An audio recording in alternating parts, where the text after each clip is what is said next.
রাহুল আর নীলার প্রথম দেখা হয়েছিল কলেজের প্রথম বর্ষে। দুজনে একই বিভাগের ছাত্রছাত্রী ছিল।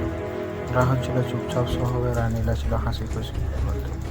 ক্লাসে নীলার খিলখিল হাসি সবসময় রাহুলকে মুগ্ধ করত। নীলা সবসময় রাহুলকে মজার কথা বলে হাসাতে চাইত, আর রাহুল নীলার প্রতি অজান্তেই দুর্বল হয়ে পড়ল। তাদের বন্ধুত্বের শুরুটা ছিল একেবারে সাধারণ, কিন্তু ধীরে ধীরে রাহুল অনুভব করতে এলো তার মন শুধু নীলার জন্যই কাঁদে। নীলা জানতো রাহুল তাকে কতটা ভালোবাসে, কিন্তু সে সবসময় বিষয়টা এড়িয়ে যেত।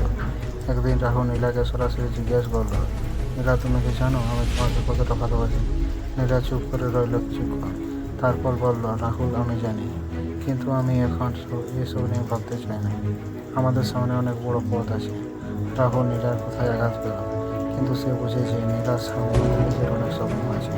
তাদের বন্ধুত্ব অবশ্য বজায় রইল, কিন্তু রাহুলের মনে সবসময় একটা অজানা শূন্যতা বিরাজ করত। রাহুল জানতো নীলা তাকে ভালোবাসে না, তবু সে তাকে ছেড়ে যেতে পারছিল না।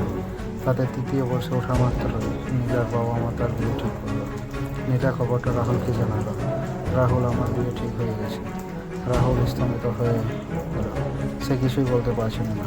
নীলা বলল, আমি তোমাকে বলতে চাইনি, কারণ আমি জানি নীলা শুনে তুমি কষ্ট পাবে, কিন্তু এটা আমার পরিবার থেকে ঠিক করা বিয়ে, আমি কিছুই করতে পারবো না। রাহুল ভাঙা হেসে নীলাকে প্রশ্ন করল, তুমি কি একবারও আমার কথা ভাবনি নীলা?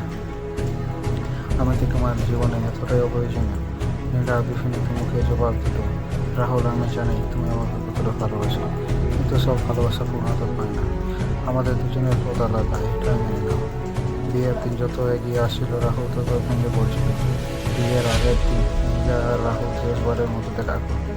নীলা বলল, রাহুল, আমি চাই তুমি আমাকে মনে রেখো না। আমার জীবন অন্যদিকে চলে যাচ্ছে, কিন্তু আমি সবসময় তোমার মনে থাকবো। রাহুল কষ্টে গলা শুকিয়ে গেল। নীলা, আমি জানি তুমি যা বলছো সেটা ঠিক, কিন্তু তোমাকে ভুলতে পারবো না। আমার